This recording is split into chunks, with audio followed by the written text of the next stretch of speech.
இது சினிமா இல்லை, அரசியல் களம்னு தெரியும். நிச்சயமாக திமுகவை அடிப்பேன், பிஜேபி அடிப்பார்னு தெரியும். இதை தெரிந்த பிறகும் இவ்வளோ க்ரௌடு என்னை பார்க்கறதுக்கு வர்றாங்கன்னும் பொழுது அவர்களை ஏமாற்றத்துடன் அனுப்ப விரும்பவில்லை. உங்கள் அருகையில் வந்து நான் நின்று அதை வந்து அவன் ஒரு முறை எந்த கட்சி அதாவது நீங்கள் சொன்னீங்களா டிஎம்கேக்கு அகைன்ஸ்டாக பிரித்து மேய்வோன்னு சொன்னீங்க இல்லையா, அதே மாதிரி போயிட்டாங்கன்னா ஓகே ஹாப்பி தான். இல்லை அதை தாண்டி தேவையில்லாத கதைகள் வந்து தேவையில்லாத கதை பேசுறக்கா சார் 40 கோடி செலவு பண்ணி உங்களுக்கு இவ்வளோ பெரிய மாநாடு போடுறோம். டிஎம்கேவை வாயிலேருந்து இல்லை உங்கள் வாயிலேருந்து அதான் சொல்கிறேன் நான், டிஎம்கேவை உரிக்கிறது அங்கே வேலை. அடி நாய் அடி பேடின்னு வாங்கல, அந்த அடி நிச்சயமாக இருக்கும். அதெல்லாம் எந்த மாற்று கருத்துமே கிடையாது. நம்ம மாநாட்டிற்கு பிறகு அரசியல் மாற்றம் என்னவாக இருக்கும்? அரசியலை மாற்றுவதுக்கு தானே மாநாடு போட்டு திடீர்னு வந்து இங்கே டாஸ்மார்க்கை மூட சொல்லுன்னு சொல்லிட்டு திடீர்னு மூடிட்டு போய் கோரிக்கை வைக்கிறதுல இல்லை. அந்த மாதிரி மாநாடு போடல.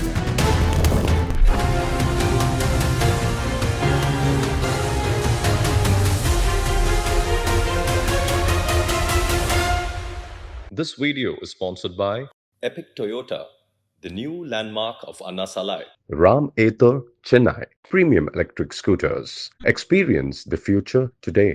PSM Hyundai, Mylapore, Chennai. Fast Track. Celebrating 25 years of excellence. Download your Fast Track app now. Kun Volkswagen, Chennai, Pondicherry and Bangalore. Cresco Cars, leading dealers of Maruti Suzuki. வணக்கம் and welcome to Times of Republics Times Talk with C B Naveen, editor and publisher Times of Republic. இன்று நம்மோடு இணைந்திருக்கும் முக்கிய விருந்தினர் காங்கிரஸ் கட்சியை சேர்ந்த திரு ராவுத்தர் இப்ராஹிம் அவர்களை வரவேற்கிறோம். சார் வணக்கம். வணக்கம். நல்லா இருக்கீங்களா? நல்லா இருக்கேன் சார். இந்த மாநாடுக்கு அப்புறம் விஜய் அவர்களுக்கு என்ன பிளான் ஆகும்? கண்டிப்பாக நீங்கள் நெருங்கிய தொடர்பில் இருக்கீங்க முக்கியமான நபர்களோட. சார் அது இன்னும் 2 மாவட்ட மாநாடுகள், அப்புறம் நடைப்பயணம் ஓகே கன்ஃபார்மாக இருக்குது. சேஞ்சஸே கிடையாது. நடைப்பயணம் 234 தொகுதியை கணக்கு பண்ணி அதுக்கேற்ற மாதிரியான விஷயம் செய்வாங்க. எண் மக்கள் பண்ண மாதிரி ஒரு நடைப்பயணமா இல்லை எந்த மாதிரி ஸ்டைல் சொல்லுங்கள்? ஏன்னா இப்போ உங்களுக்கு தெரியும் இல்லையா சார் கொஞ்சம், ஏன்னா அவருக்கு இருக்க கூட்டம் உங்களுக்கு தெரியும், அந்த கரிஷ்மா இருக்க ஒரு ஆக்டர், இப்போ ஒரு கட்சி தலைவர். நீங்கள் எப்பயுமே அரசியல் களத்தில் ஒரு யங்ஸ்டர்ஸாக இருந்து ஒரு விஷயத்தை மாற்றணும்னு கையில் எடுத்த எந்த விஷயமும் இதுக்கு ஃபெயிலியர் ஆனது கிடையாது. காந்தி நடந்த நடைப்பயணமாக இருக்கட்டும், ராகுல் காந்தி நடந்த அரசியலில் எப்பவுமே ஒரு சேஞ்ச் இருக்கிறது. நீங்கள் ஜெகன்மோகன் நடந்த உண்மை. ஸோ இது போல் வந்து இன்னைக்கு விஜய் இறங்கி அவரை பார்க்குறதுக்கே எவ்வளோ க்ரௌடு கொடுத்து யதார்த்தமாக உங்களுக்கு தெரியுது. அவர் கிரவுண்டில் இறங்கி நடந்து வராரு, உங்களை நோக்கி ஊரானும் பொழுது அவன் ஓட்டு போடுறான் போடலன்றதான் 2வது. க்ரௌடுக்கு பஞ்சமே கிடையாது சார்.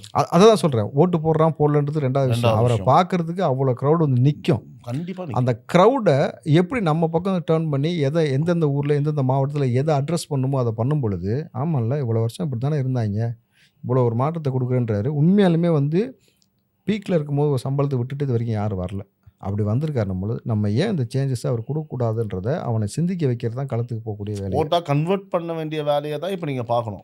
ஓட்டு போடுறதுக்கு ஆள் இருக்காங்க, ஓட்டு போடுறதுக்கு எக்கச்சக்கமாக. என்ன பிரச்சனை அப்படின்னா, பிரச்சனை கிடையாது, என்ன நல்ல விஷயம் அப்படின்னா, அது ஓட்டு போடுறவங்க வந்து பார்த்தீங்கன்னா உங்கள் முன்னாடி வந்து நிற்கிறாங்க எல்லாருமே, அவங்க யாருக்கு வேணால் ஓட்டு போட்டுருக்கலாம். இப்போ அது நம்மளுக்கு ஓட்டு போட வைக்க வேண்டியதான் அவங்களோட வேலை. ஏன்னா சராசரி ஒவ்வொரு வீட்லேயும் ஒரு ரசிகன் இருக்காங்க, விஜய் ரசிகன். ஸோ அது இன்னும் கொஞ்சம் ஈஸி நமக்கு. ஸோ எதை மையமாக பேசும் பொழுது இங்கே வந்து எப்படி மக்கள் நீதி மையமே காண போன மாதிரி திமுக இருக்கக்கூடிய அந்த கூட்டணிகள் எத்தனை பேர் நீங்கள் வந்து அங்கே நின்னாலும் சரி, இன்றைக்கு இருக்கக்கூடிய ஆட்சி நல்ல ஆட்சின்னு திடீர்னு போய் பிரேமலதாலாம் பேசுகிறாங்கன்னும் பொழுது அப்போ அந்த இடத்துல யதார்த்தம் உண்மை உங்களுக்கு புரிஞ்சிச்சுல, மக்களுடைய நலன் உங்களுக்கு கிடையாது.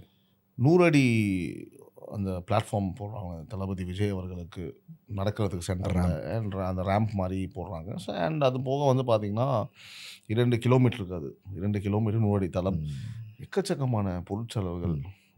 நீங்களே சொன்னீங்க ஆரம்பத்தில், இவ்வளோ செலவு தேவையா ஏன் சார்? இங்கே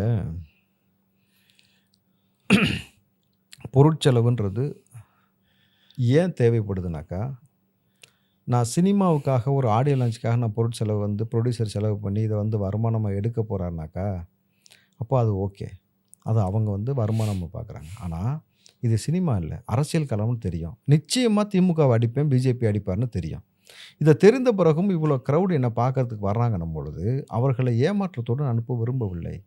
உங்கள் அருகையில் வந்து நான் நின்று அதை வந்து அவன் ஒரு முறையாக தளபதியை பக்கத்தில் வர வச்சு நான் பார்த்துடணும், என் தலைவனுக்காக இங்கேருந்து வந்து எந்தெந்த மாவட்டத்துலேருந்து வருவாங்க சார், வேறு ஸ்டேட்லேருந்து கூட வருவாங்க. அவர்களுக்கு அது தேவைப்படுகிறது. எவ்வளோ தான் நீங்கள் எல்இடி ஸ்க்ரீனுக்கு இப்போ ஏற்பாடு பண்ணிட்டாங்க, ஃபுல் ஃப்ளெஷ்டாக லைவாக எல்இடி ஸ்க்ரீன் வந்து அங்கங்கே இப்போ செட் பண்ணிட்டாங்க. அதை பார்த்தாலுமே வெளியில் அந்த ரோடு அதை உள்ள சுற்றியே உள்ளே சுற்றி ஓகே ஓகேங்களா? அப்படி இருந்தாலுமே இது வந்து அவனுடைய மனநிலை. என் தளபதியை அருகில் நின்று நான் பார்க்கணும்.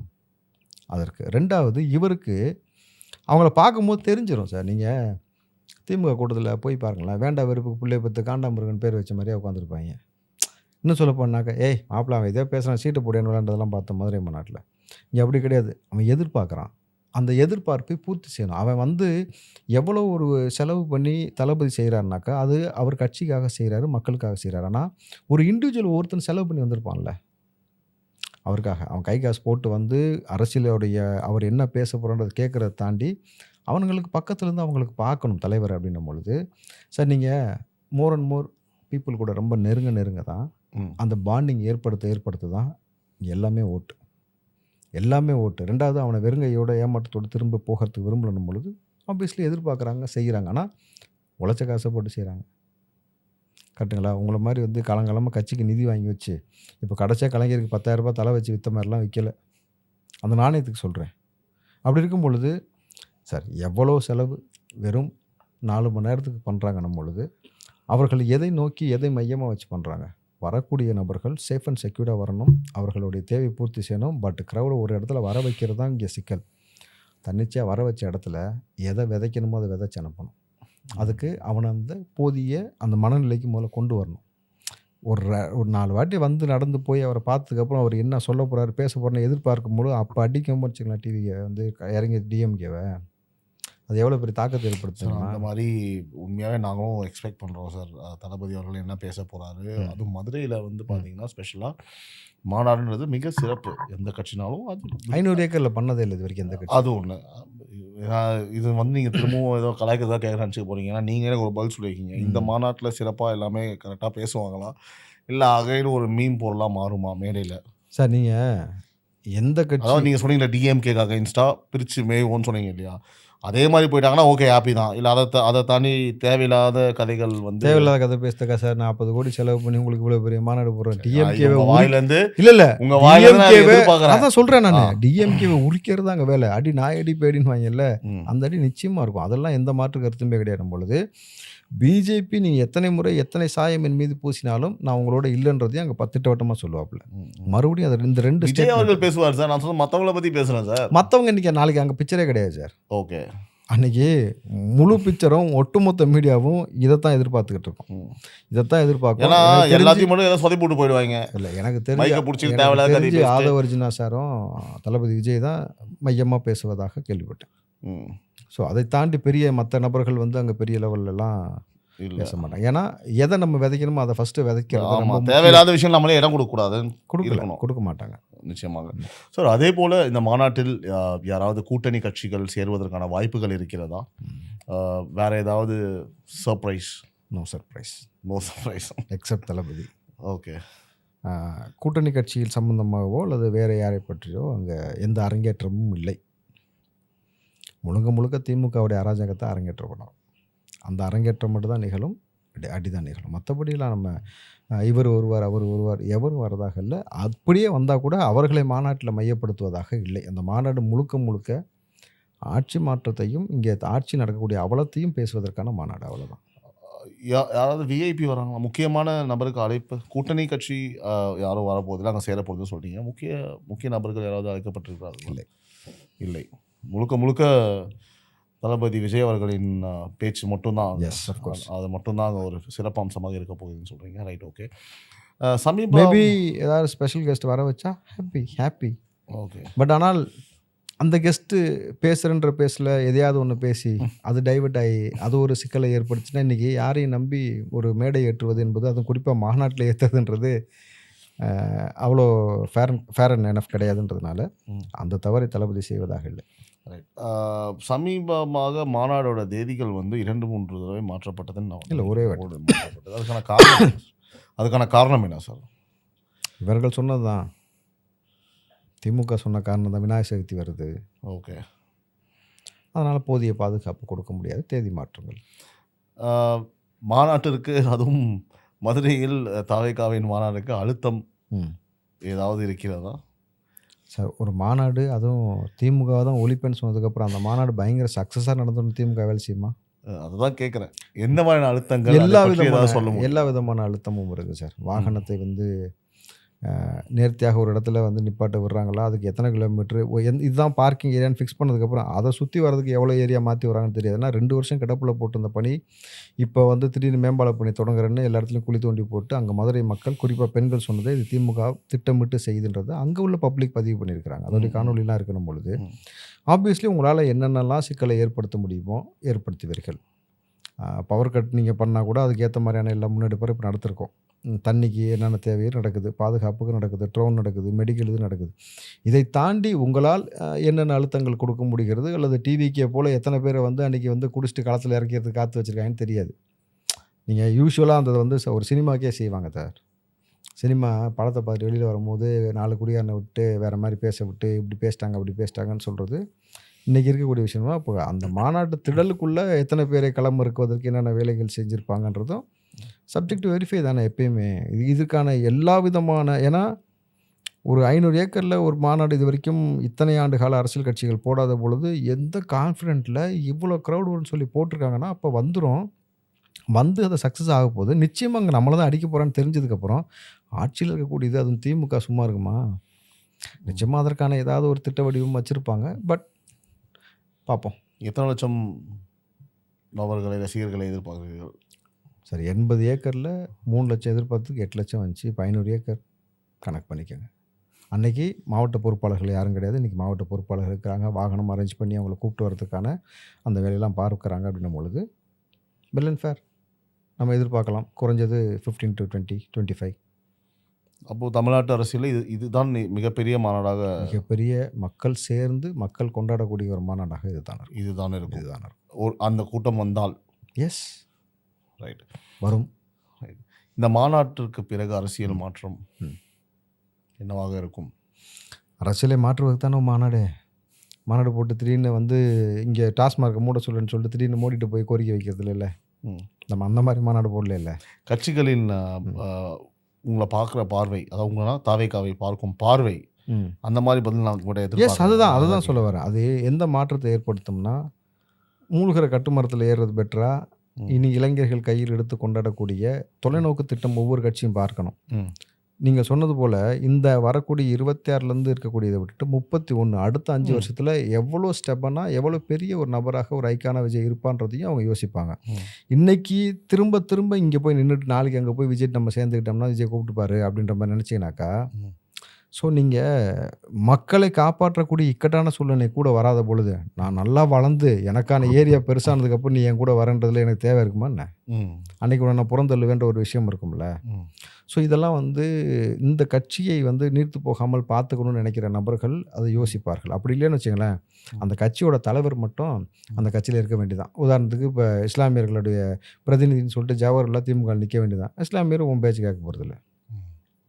நபிகளுடைய அவருடைய வழிமுறை தான் பின்பற்ற போடும் போது கொடுங்கோல் ஆட்சி செய்கிறான்னா அவனுக்கு எதிராக நில்ல தான் சொல்லியிருக்கிறாங்க.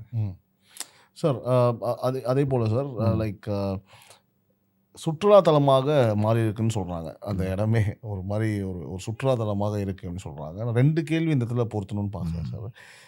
மாநாடை தாண்டி ஃபஸ்ட்டு மாநாடு நம்ம நடத்தும் போது என்ன சொன்னாங்கன்னா, கூட்டம் வரும்பா, ஒரு கூத்தாடி எங்கே வந்தாலும் கூட்டம் வரும், இது ஓட்டாக மாறாதுன்னு சொன்னாங்க. இப்போ 15 லட்சம் பேர் வரான்னு இப்போவே நம்ம பேசுகிறோம் மேபி எவ்வளோ வரும். இதுக்கும் அதே விமர்சனங்கள் வருமா? இது இப்படியே மேனிபுலேட் பண்ணுவாங்க. ஒரு நடிகர் வந்தால் கூட்டம் வரும். 5 லட்சம் வந்தான்னா 1 கோடி வந்தா என்ன ஓட்டாக மாறுமா? இந்த விமர்சனம் இருக்கும். அந்த விமர்சனம் வரும். மாறுதா இல்லையான்றது பல பாருங்க. அவ்வளோதான். ஏன்னா நீ கேட்குற கேனத்தனமான கேள்விகளாம் நான் எல்லாம் பதில் சொல்ல வேண்டிய அவசியம் கிடையாது. கூட்டம் வருமா நீ கேட்டுக்கிட்டு தவிர நீ ஒவ்வொரு கூட்டத்தையும் கூட்டுறதுக்கு ஒவ்வொரு கட்சி நீ என்ன பாடுபடுறது உனக்கு தெரியும். நீ வெளியில் விமர்சனம் பண்ணிட்டு போயிடலாம். ஆனால் பர்சனலாக உனக்கு தெரியும்ல, எத்தனை லட்சம் செலவு பண்ணணும், எவ்வளோ பீர் பாட்டில் இறக்கணும், எவ்வளோ கோட்டை இறக்கணும், எவ்வளோ பிரியாணி இறக்கணும். தெரிந்தாலும் அதை வெளியில் சொல்லுவாங்களா? அதைத்தான் சொல்கிறேன். ஆனாலும் சொல்கிறாங்க இல்லை, வெளிப்படையாக பீர் பாட்டில் வச்சு திமுக நடத்தின மீட்டிங்லாம் நம்ம பார்க்குறோம் பொழுது முதலமைச்சர் இங்கே நின்றுட்டு இப்படி நடந்த உடனே இப்படி நகர்ந்த உடனே ஓடி போய் பஸ்ஸில் ஏற கூட்டத்தில் நம்ம பார்த்தோம். கலைஞர் வராராம்பா, ஸ்டாலின் வரும்போதே கலைஞர் வராருன்னு சொன்ன கூட்டத்தில் இருக்கும் பொழுது, அப்போது அந்த கூட்டத்திற்கும் இந்த கூட்டத்திற்கும் தன்னிச்சையாக கூடுறத பார்க்கும் பொழுது உனக்கு உள்ளுக்குள்ளே ஒரு நடுக்கம் ஏற்படும்ல சார். ஒரு வெளியில் நீ என்ன வேணால் வெறப்பான்னு பேசலாம். கிரவுண்ட் ரிலேட்டட் உங்களுக்கு தெரியும்ல ஒவ்வொரு கட்சிக்கும் நம்ம எவ்வளோ மூச்சை கொடுத்து எவ்வளோ செலவு பண்ணி என்னென்ன அவ்வளோ தலைவர்களும் டிவி மாதிரி தான் இருப்பாங்களா இன்னைக்கு? எப்படி அவ்வளோ தலைவர்களும் டிவி மாதிரி தான் உட்காந்துருப்பாங்க இல்லையா? Obviously sir. நீங்கள் வெளியில் என்ன வேணால் பண்ணுங்கள். நான் தான் சொல்கிறேன், அன்றைக்கி திரும்பவும் நான் ஒரு சேலஞ்ச் பண்ணேனே ஆளுங்கட்சி. உங்களால் நினச்சா என்ன வேணால் செய்ய முடியும்ல. அன்றைக்கி 21 ஸ்டாலின் தலைமையில் ஒரு மாநாடு போடு, இல்லை ஏதாவது ஒரு முக்கியமான நிகழ்வு செய்ய. மீடியா எதை காட்டுதுன்னு பார்ப்போமா? மக்கள் எதை விரும்புகிறான்னு பார்க்குமா? ஏய் உங்கள் குரல் வித்தியை ஊரெல்லாம் ஒவ்வொரு வருஷமும் பார்த்துக்கிட்டு தான் இருக்கிறோம். இன்றைக்கி நாங்கள் இதை தான் பார்க்க போகிறோம். டிவி முதல்ல காட்டுவோம். சன் டிவி முதல்ல காட்டுவானா சார்? மேபி காட்ட மாட்டாங்க சார். சன் டிவி இந்த முறை மோடிக்கு விளம்பரம் செஞ்சிச்சு. அது தெரியுமா உங்களுக்கு? Money matters. நீங்கள் இவங்கள கொள்கைலாம் ஒன்றும் கிடையாது, காசு தான். அப்போது எனக்கு தெரிஞ்சு கலைஞர் டிவியில் ஒளிபரப்பலாம், சிரிப்பொலியில் ஒளிபரப்பலாம், சித்திரம் டிவியில் ஒளிபரப்பலாம். எப்படி? இவ்வளோ தான் வாய்ப்பு இருக்குது. வேறு யாரும் நீங்கள் எவ்வளோ தான் முட்டு கொடுத்து போகிறீங்களே, திமுகன்னு பல யூடியூப் சேனல்லாம் பேசி வச்சுருக்கீங்களே, அவன் கூட போட மாட்டான். ஏன்னா அவனுக்கு தெரியும் எது ஆக்சுவல் ஃபேக்ட்டு. நம்ம வாங்குகிற பேமெண்ட்டுக்கு ஏதோ பேசுகிறோமே தவிர கிரவுண்ட் ரிலேட்டி காசே கொடுக்காம ஒரு க்ரௌடு வருதுன்றது யதார்த்தமான உண்மை. அந்த உண்மையை நிதர்சனமாக அரசியல் களத்துக்குள்ளே புரிந்த பிறகு இது நாளைக்கு குரோத் ஆகிட்டே போகுது.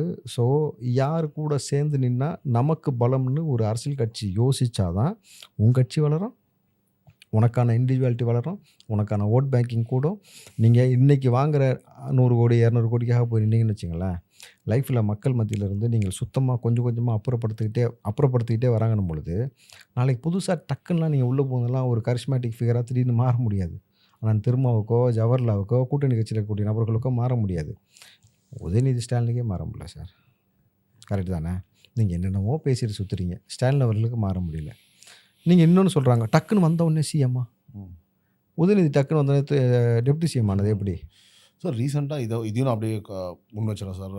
திரு சீமான் அவர்கள் வந்து சமீபத்தில் வந்து ஒரு விமர்சனம் வைத்திருக்கிறார் தவிகவின் மீது. அதை பற்றி தங்களோட கருத்து என்ன சார்? சம்மந்தப்பட்டாலே சொல்லியிருக்காங்க, அதை கேட்குறீங்களா? சரி சார் சொல்கிறேன். சொல்லுங்கள் சார், நீங்கள் சொல்லுங்கள்.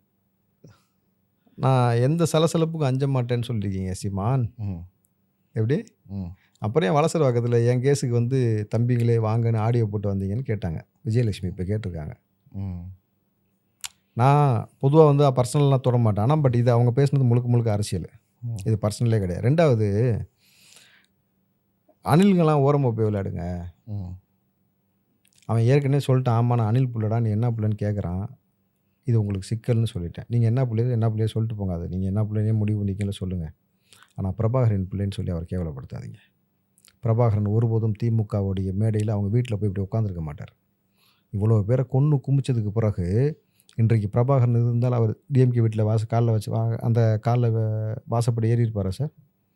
அம்மா எங்கள் அம்மான்னு சொல்லுவாரா சார்? கலைஞருடைய மனைவியை ஸ்டாலின் அண்ணன் சொல்லுவாரா சார்? நிச்சயமாக அந்த தவறு சிரிமையாட்டிருக்காரு. நீங்கள் சொன்ன ஸ்டேட்மெண்ட் சொல்லட்டுமா? சீமான் சொன்னது, நான் பிச்சை எடுத்தான் பிழைக்கிறேன். இந்த ஸ்டேட்மெண்ட்டை ஒரு தலைவன் சொல்லுவானா? நீங்கள் பிள்ளைகளுக்கு என்ன எஜுகேட் பண்ணுறீங்கன்னு வேறு. இப்போ மறுபடியும் சொல்லியிருக்காரு, நீ வந்து டிவிக்கேன்னு சொன்னால் எனக்கு டிவிக்கேன்னு கேட்குது. டிவிக்கேன்னு சொன்னால் மாற்றிக்கோங்க. டிவிக்கேன்னு சொன்னால் எனக்கு டிவிக்கேன்னு கேட்குதான். டிவிக்கேவா அப்படின்னு கேட்குதான். தளபதின்னு சொன்னால் எனக்கு தளபதின்னு கேட்குதான். அப்போ உனக்கு காதில் தான் கோளாறு அதானே? உனக்கு காதுனா லேதுன்னு கேட்டுச்சுனாக்கா காதில் தானே கோளாறு.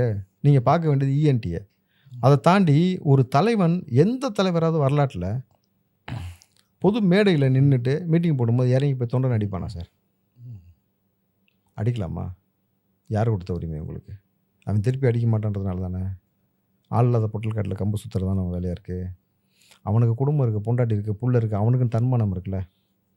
திடீர்னு போய் பப்ளிக்கில் வச்சு அவனை இத்தனை பேர் இவ்வளோ ஊடகம் இருக்கும்போது அடிச்சிட்டிங்க, இன்றைக்கி எல்லா இடத்துலையும் போட்டுட்ருக்காங்களே, அவனுடைய மனநிலை என்னவாக இருக்கும்? உன்னை நம்பி வந்து நின்னதுக்கு, உனக்கு காசு செலவு பண்ணி நின்னதுக்கு இது அவனுக்கு தேவையாது. எப்படி சார் ஒரு தலைவன் இப்படி நடந்தால் உங்கள் பின்னாடி நீங்கள் எப்படி ஒரு ரோல் மாடல் வந்திருக்க முடியும்? இவர் இன்னும் சொல்கிறாரு, நீ சிவனை பார்த்துருக்குற, சிவனோட ஆட்டத்தை இனிமேட்டு ஏன் ஆட்டத்தை பார்த்துருக்கியா? 3 மாதத்தில் ஏன் ஆட்டத்தை என்னென்னு பாரு, கிரவுண்டை என் பக்கம் திருப்புறேன். அதே சிவனை தானே நீ வந்து காம கொடுறன்னு சொன்ன, பார்வதியை ஊத்தமுண்டன்னு சொன்னீங்க. இன்றைக்கி சிவன் மாதிரி ஆடுறேன்னா என்ன அர்த்தம்? இவர் பேசின இன்னொரு காரணம் ஞாபகப்படுத்திட்டுமா? கட் பண்ணாமல் போடுவீங்களா? உங்கள் டீமுக்கே நான் சொல்கிறேன், இந்த பேட்டி மூலமாக கட் பண்ணாதீங்க தயவு செஞ்சு. ஏன்னா சில முக்கியமான தரவுகளை நீங்கள் கொடுங்க, அதுதான் வந்து மக்கள்கிட்ட போய் சேரும். நீ தாராளமாக காமிக்கலாம். நித்யானந்த பற்றி அவர் பேசினது தெரியுமா உங்களுக்கு? அந்த காணொலி வந்துச்சு. எப்பா அவன் கோடி கோடியாக பணம் சேர்த்துலாம் பிரச்சனைடா, பூரா வெள்ளைக்கார ஃபிகராடா இருக்கடா அவன் கூட. எப்படி பூரா வெள்ளைக்கார ஃபிகராக இருக்குது? உன் சிந்தனை எங்கே இருக்குது? உன்னுடைய செயல் எதில் இருக்குது? உன்னை எதை பார்க்குற? வெள்ளைக்கார ஃபிகராக பார்க்குற? உனக்கு அது தேவைப்படுது? இது ஒரு தலைவனுக்கான பண்பா? இதெல்லாம் வச்சுக்கிட்டு நான் தான் மறுபடியும் நான் தான் எல்லாம் பண்ணிடுவேனாக்கா, உங்களை ஏன் மக்கள் அங்கீகரிக்காமல் இருக்காங்கன்றது தான் யதார்த்தமான புரிதல் இது சார். இது தலைவன் பண்பே கிடையாது சார். கலைஞர் மீது 1000 விமர்சனம் இருக்கும், ஜெயலலிதா மீது 1000 விமர்சனம் இருக்கும், அண்ணாமலை மீதோ இங்கே இருக்கக்கூடிய காங்கிரஸ் தலைவர்கள் மீது 1000 விமர்சனம் இருக்கும். ஆனால் இந்த மாதிரியான எந்த விமர்சனமும் கிடையாது. போய் அடித்தாங்க, பொம்பளை பற்றி பேசினாங்க, கடவுளுக்கு சார் நீங்கள் எந்த மதமாக வேணா இருந்துட்டு போங்க சார், பிற மதத்துடைய கடவுளை விமர்சிக்கக்கூடிய உரிமை உங்களுக்கு யார் சார் கொடுத்தா? பிற மதத்தில் அதுவும் கிட்டத்தட்ட மத தலைவர்களை பற்றி பேசலை, அவர்கள் கடவுளாக வழங்கக்கூடிய தெய்வங்களை மிக இழிவாக பேசக்கூடிய உரிமையை உங்களுக்கு யார் கொடுத்தா பொதுவெளியில்? அது என்ன மாதிரி ஸ்டேட்மெண்ட்டு? நமக்கு இஸ்லாம் எங்களுக்கு மார்க்கம் போதிச்சது என்ன தெரியுங்களா? லக்கும் தீனுக்கும் வலியதீன்வாங்க. ஒருதில் ஒரு வார்த்தை இருக்குது, உன் மதம் உனக்கு, அவர் மதம் அவருக்கு. யார் மதத்தையும் விமர்சிக்கக்கூடிய அதிகாரம் உனக்கு கிடையாது. இதுதான் பேஸாக எங்களுக்கு சொல்லிக் கொடுத்த விஷயம். அப்போ நீங்கள் ஒரு தலைவன் சொல்லிட்டு சாதியை பற்றியும் சமூகத்தை பற்றியும் இறைவனை பற்றியும் இவ்வளவு கொச்சையாக பேசுறது, கிருஷ்ணரை குறித்து பேசினாலும் உங்களுக்கு தெரியுமா? துணியை எடுத்து வச்சுக்கிட்டு குளத்தில் பொம்பளைங்க குளிக்கும் போது துணியை வேணும்னா கையை நீட்டி மாற மூடி நிற்கிறாங்க, கையை நீட்டி கேளுன்னு கேட்குறான். எவ்வளோ பெரிய பொறுக்கி பேலாக இருப்பான்னு சொல்லி பேசியிருக்கீங்க. இதெல்லாம் என்ன மாதிரி வார்த்தை? இது ஒரு தலைவன் பண்பா சார்? நீங்கள் அரசியலுக்குள்ளே 1000 பேசிக்கங்க, செய்யுங்க. எப்பயுமே பெரும்பாலான வணங்கக்கூடிய மதத்தில் கை வைக்கவே கூடாது. அது பெரிய பெரிய இம்பேக்ட் ஏற்படுத்தும். உங்களுக்கு இன்றைக்கி என்னமோ விளையாட்டாக தெரியுது, அன்றைக்கி ஒரு நாளைக்கு எல்லாம் கை தட்டி ரசிக்கிறான்றது மட்டும் கிடையாது விஷயம் சார்.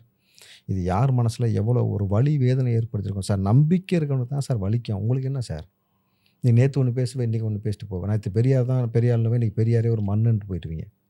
ஆனால் மதத்தின் மீது நம்பிக்கை கொண்டு எல்லாரும் கடைசியாக எங்கே போய் உட்காரோன்னு சொல்லுங்கள்? இறைவா அப்படின்னு ஆண்டவன் முன்னாடி தானே போய் உட்காரோம். நமக்கு ஒரு தேவை, ஒரு வலி, ஒரு பிரச்சனை, எல்லாருமே 100 வருஷம் 1000 வருஷம் வாழ்ந்துட போகிறோமா? முடிஞ்சு போச்சு, இப்படின்றதுக்குள்ளே முடிஞ்சிடும், புரட்டி போட்டுரும், மண்ணுக்கு கீழே தான் போயிடுவோம். அப்போ இருக்கும்போது ரொம்ப சிம்பிளாக ஒரு விஷயம் சொல்லி முடிக்கிறேன் சார். எவ்வளோ பெரிய காரியமும் எவ்வளோ பெரிய விஷயத்தையும் ஒரு புன்னகை மாற்றிவிடும். நீங்கள் ஒரு ஒரு ஒரு ஒரு இக்கட்டான ஒரு சூழலில் எல்லாம் மன அழுத்தத்தில் இருக்கும்போது ஒரு சிறிய புன்னகை, அவன் எதிர்த்தாப்பில் இருக்கவன் வலியோட வேதனையோடு இருந்தாலும் சரி, இல்லை அவன் உங்கள் மீது கோபமாக இருந்தாலும் சரி, அதை அவனை ஆசுவாசப்படுத்திடும். மனிதனுடைய மாண்பே அதுதானே. ஒரு புன்னகையில் மாற்ற வேண்டிய விஷயத்த சொற்கள்ன்ற பேரில் வெறும் முட்களை எழுதி அதை காயப்படுத்தி கேவலப்படுத்தி, இது எப்படி ஒரு தலைவன் பண்பாகும்? நீங்கள் மனிதர்களுடைய யதார்த்த வாழ்க்கையை புரிஞ்சுக்கணுன்னாக்கா அன்பாக பழக கற்றுங்க. நீங்கள் இங்கே ஒரே நாளில் அரசியலை மாற்றி பெருசாக சாதிச்சு இங்கே எல்லாம் பயங்கரமாக கிழிச்சு கேப்பேன்னுட்டுலாம் முடியாது. ஆனால் இப்படி ஒரு தலைவன் வாழ்ந்தான் சொல்லணும். காமராஜர் காலத்தில் எளிமையாக வாழ்ந்தான்னு சொன்னது அப்துல் கலாம் அவர் காலத்தில் வாழ்ந்து காமிச்சார் சார். நீங்கள் அப்துல் கலாமெல்லாம் வாழ தேவையில்லை. குறைஞ்சபட்சம் மனிதாபிமான ஒரு மனிதனாக நின்று ஒரு அரசியல் களத்துக்கு ஒரு தலைவனாக நீங்கள் மேலோங்கி வருவதே அன்பை பாராட்டுவது தான் சார். முதல் பேஸே தானே சார். நீங்கள் அன்பை கொடுத்து எம்ஜிஆர்கிட்ட ஏன் சார் அவ்வளோ ஈர்ப்பு ஏற்பட்டுச்சு? அவர் கண்டிக்கிறத கண்டிப்பார், ஆனால் அள்ளி கொடுக்குறதுலையும் அரவணைக்கிறதுலையும் அவர் மாதிரி அடிச்சிக்க முடியலன்னு சொல்கிறாங்களே. அப்போது எல்லாரும் எதிர்பார்க்குறது ஒரு அன்பான வார்த்தை தானே சார். இந்த மனித உறவுகள் இயங்குவது எதற்காக சொல்லுங்கள்? ஒரு அன்பான சொல், ஒரு பரிசமான சொல், ஒரு தலை சாய்ந்து கொள்வதற்கு ஒரு தோல், நமக்கு ஒரு பிரச்சனை ஷேர் பண்ணுறதுக்கு ஒரு உறவு, இவ்வளவு தானே சார் எதிர்பார்க்குறோம். இது கிடச்சிட்டாலே அவனுக்கு லைஃப் ஃபுல்ஃபில் ஆயிடுதுல்ல. ஆனால் அந்த மனித மனங்களை காயப்படுத்தி காயப்படுத்தி காயப்படுத்தி நீங்கள் என்ன சாதிச்சிட முடியும் உலகத்தில்? ஸோ இதை தான் புரிஞ்சுக்கணும். இதை புரிஞ்சிட்டினாலே ரொம்ப இயல்பாக நம்ம ஓட்டுன்றதுலாம் 2வது விஷயம் சார். அவங்க அன்பை சம்பாதிக்கிறது தான் பேஸ். பல்வேறு விஷயங்களை நம்மளோட பகிர்ந்தமைக்கு நன்றி சார். மீண்டும் அடுத்த பாட்காஸ்ட் சந்திப்போம் சார். நன்றி, வணக்கம். நன்றி சார்.